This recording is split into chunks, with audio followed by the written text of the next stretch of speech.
Good evening and welcome to Business Live. And in this edition, President of Ghana Association of Bankers Alhassan Andani has indicated the level of loans banks fear might go bad will reduce significantly by December this year. Industries say their operations are yet to improve despite marginal stability in the energy crisis, as most firms blame poor performance last year to the power crisis. And challenges with the cedi's stability set to be the biggest threat to attracting more investments into the country, especially through government bonds.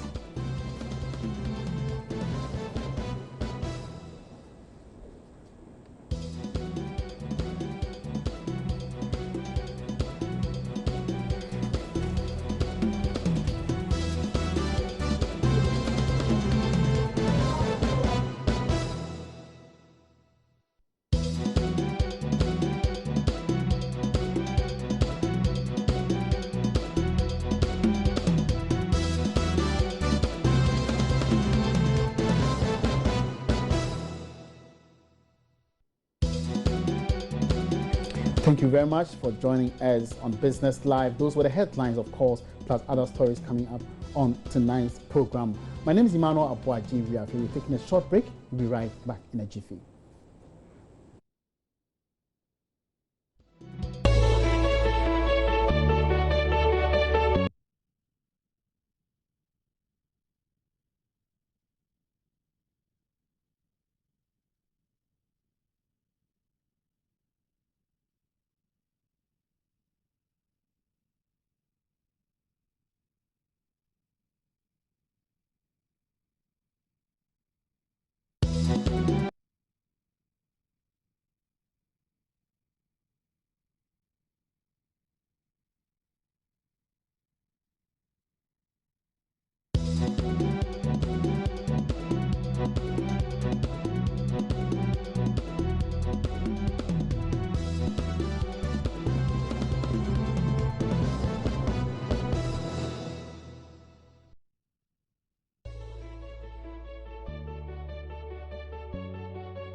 Business Live today is brought to you by GCB Bank.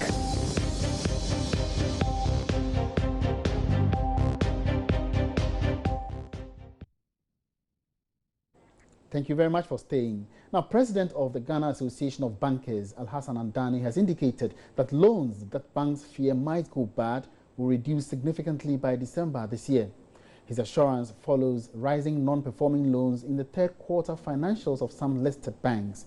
The development is interesting due to the fact that government recently announced the payment of some energy sector debts, which was expected to impact the numbers. But Mr. Andani says these payments should reflect in the last quarter results. A lot of work had to be done between the banks, the borrowing entities, government, to arrive at a program of reduction. I'm happy to say that most of that work for the Volta River Authority and for the BDCs, the combination of which actually accounts for a large chunk of the industry level NPLs, the work has largely been completed. Indeed, heads of agreement has been signed between the lending banks, the Volta River Authority, the VRA, and the Minister of Finance to use the ESLA proceeds to pay down that debt. So in terms of unwinding that NPL, there's now certainty in the source of repayment to take down the debt, which is the energy sector levy. And to that effect, we've already got 250 million Ghana cedis upfront payment when we signed the agreement. The first quarterly payment under the VRA restructuring of 116 million was due 30th of September. That has come true. There's another installment payment, quarterly installment payment due 31st of December. We expect to get that. So largely, not only do we have clarity of the source of repayment, there's demonstrable ability to pay. So we hope to be able to reclassify the VRA debt across the industry to current and performing. So all that, yes. Then there's a second big element, which is the bulk distribution companies, which were debts accumulated as a result of the FX movement, and also government still had a hand in the past, prior to the total deregulation of the petroleum sector, in setting the prices. That exercise has also been completed, where Ernst & Young was engaged to work with the banks and the BDCs to establish the exact amounts of letters of credit that were established and the price movement. So the difference, the FX differential largely has been determined, and as we speak, we're going through the final motions of receiving the payment from the central bank on account of all the BDCs that were impacted and the lending banks. And again, we should see those payments applied to reduce the books on the loans on the books of the banks and the BDCs. With respect to the BDC debt, so what's the position now? Is it about $300 million or 400 million? It's about $300 million US. And yeah. if, as we speak, all other things being equal, these positions should improve by close of this year? Yes, that should be improved by the close of the year. Hopefully by this week, if everything in terms of the mechanics, and this is really mechanics between the BDCs and their banks. In fact, government has been in a position and shared their audit report with us more than 2 weeks ago. So their readiness to pay has been established. So it's now the BDCs and the banks having conversations on how to receive the money and how to work. Because look, these are going concerns. So we need to be sure that we have arrangements that not only takes down the debt, but also ensures that there's continuity in their business. All other things being equal, now it looks like the position is getting clearer and then clearer in terms of clearing these debts. One would say that, what would this mean for your operations going forward? Well, look, I mean, healthier balance sheets, of course, we've learned our lessons, and how to behave as an industry and also with our clients is very important. Meanwhile, analysts with Gold Coast Fund Management, Bertha Atubiga, has also been explaining how the rising nature of the bank's non-performing loans is affecting the value of listed companies on the stock market. She was speaking to me earlier on the marketplace. Non-performing loans is one thing that is very critical, especially in our markets where we have more financial equities as compared to other equities that form the various sectors in the stock market. Now you look at the last financials, that the third quarter financials that has been released by these banks that are listed on the stock market, and you realize that I think apart from GCB that had its NPL maintained at 12.3%, most other banks had their NPL still rising, and as of July 2016, the average NPL ratio for all the banks in Ghana was around 19.1%. Okay, and if your NPL is rising, what it means is that your capital, definitely your capital adequacy ratio is going to be affected. And we're looking at the capital adequacy ratio. What yes, is it? When we talk about the capital adequacy ratio, we're looking at the measure of the bank's capital. Okay. So if your capital, that is your funds, is not enough, definitely it will affect your liquidity ratio, because the rate at which you give out loans, the money that you have depends on how much you have in your capital reserves. Okay, sure. So if the NPLs are rising, then it means that it's going to have an impact, negative impact on your capital adequacy ratio, like I earlier mentioned. And one other thing too is that when NPLs are rising, it also affects the bank's bottom lines. That is their profit after tax. For that particular period. And now you look at most of the banks, though some have recorded some profits, but if you compare it to year-on-year basis, comparing 2015 to this year, you realize that some of them have made losses or the appreciation or increment was very marginal. And when your bottom lines are affected, it also actually deters investors or reduces investors' confidence in your equity. That was Bertha Atubiga, Research Officer at the Gold Coast Fund Management, analyzing the impact of non-performing loans on the listed banks on the stock markets. Away from that, industries say their operations are yet to improve despite marginal stability in the energy crisis.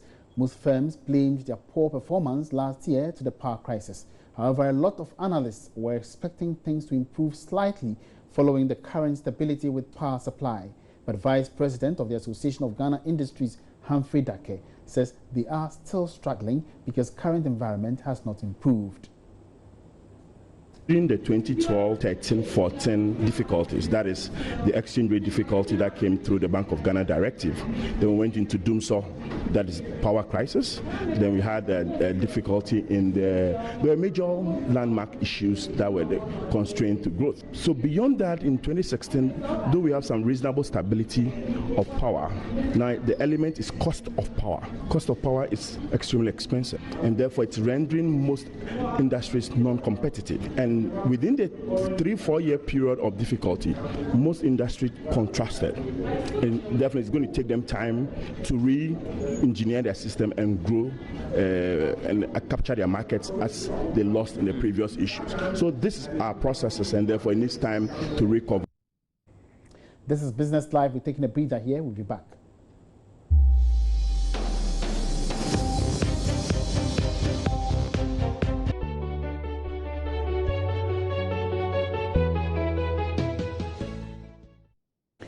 Welcome back. In our interview of the day today, the Bank of Ghana is optimistic new government governance laws will help improve regulations of the entire financial sector. The Bank of Ghana, in partnership with the International Finance Corporation, IFC, has launched the African Corporate Governance Program. The program seeks to support financial institutions in Ghana to improve upon corporate governance practices in their various firms. Second Deputy Governor of the Bank of Ghana, Johnson Esiama, says it is critical the regulator gets it right on these issues to enhance depositors' confidence in the banking system. Senior Country Officer of the IFC, Joseph Akwesi Kuma, tells Joy Business they are committed to supporting the Bank of Ghana to achieve this vision.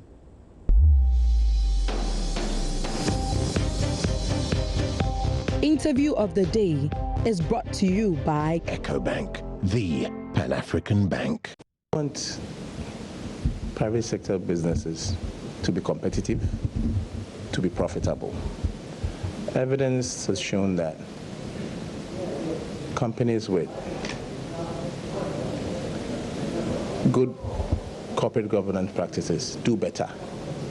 So I think it's in our interest to make sure that we help companies to buy into the idea that corporate governance is very important. What does corporate governance do? Corporate governance basically brings transparency, it brings professionalism, it brings efficiency to the operations of any company, be it public or private. So for us, that is our interest. We want our investee companies to be open, to be competitive, to be able to attract both local and foreign investment. So that is where we are coming from as an IFC. What's the cost of this whole project you're looking at? I won't put a cost to it. What I will tell you is that as a program being funded by the Swiss government, SECO, we are the technical partners. So SECO is funding it and we are implementing it. And what we have is that we have in-house expertise as well as international consultants like you saw today. So that's the format for the intervention. Finally,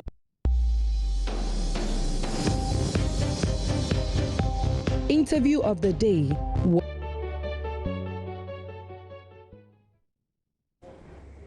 And that's it for Business Live today. Many thanks for your attention. Join me again, same time tomorrow for more interesting development in the world of business. My name is Emmanuel Apwaji. Good evening.